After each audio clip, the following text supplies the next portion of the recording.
14 বছরেও সাংবাদিক দম্পতি সাগর সরোয়ার ও মেহেরুন নুনি হত্যা মামলায় কুলকিনারা করতে পারেনি কোনো সংস্থাই। প্রায় 1 বছর আগে উচ্চ আদালতের নির্দেশে উচ্চ পর্যায়ে টাস্কফোর্স গঠন করা হলেও তারাও রয়েছেন অন্ধকারে।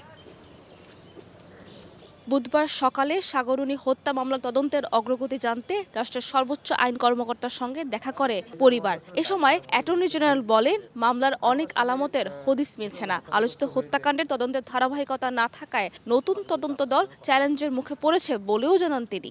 ঘটনার যে তদন্তের যে চেইন অফ অ্যাকশন থাকে কিংবা তো তারা আমাকে যেটা বলেছেন যে ওই সময়কালে ঘটনার অব্যবহিত পরে যে সমস্ত আইন শৃঙ্খলা রক্ষাকারী বাহিনীর দায়িত্বপ্রাপ্ত ব্যক্তিরা ঘটনাস্থলে ক্রাইম সিনে গেছেন তারা আনট্রেসেবল, তাদেরকে কোনোভাবে ট্রেস করা যাচ্ছে না। প্রাথমিকভাবে যাদের তত্ত্বাবধানে করা দরকার ছিল সেখান থেকেও তারা কোনো উপকার পাচ্ছেন না।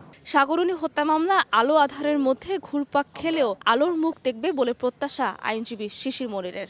অতীতের যে তদন্তগুলো করা হয়েছে সেই তদন্তগুলো করার ক্ষেত্রে কিছু জবানবন্দি ফাইলে রেকর্ড আছে এবং আমি দুটো ডিএনএ রিপোর্টও দেখেছি। একটা রিপোর্ট তো আমেরিকান একটা ইনস্টিটিউশন থেকে করা।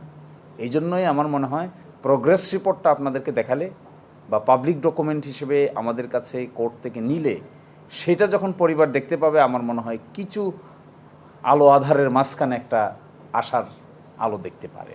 2012 সালের 11 ফেব্রুয়ারি সাংবাদিক দম্পতি সাগর সরোয়ার ও মেহেরুন নুনি ঢাকার পূর্ব রাজাবাজারের বাসায় খুন হন। 14 বছর পার হলেও এই হত্যার মোটিভ এবং প্রকৃত অপরাধীদের চিহ্নিত করতে পারেনি তদন্তকারী কয়েকটি সংস্থা। শুধু কয়েকজনকে জিজ্ঞাসাবাদে আটকে আছে মামলাটি। সাব্বিনা মজুমদার, সময় সংবাদ, ঢাকা।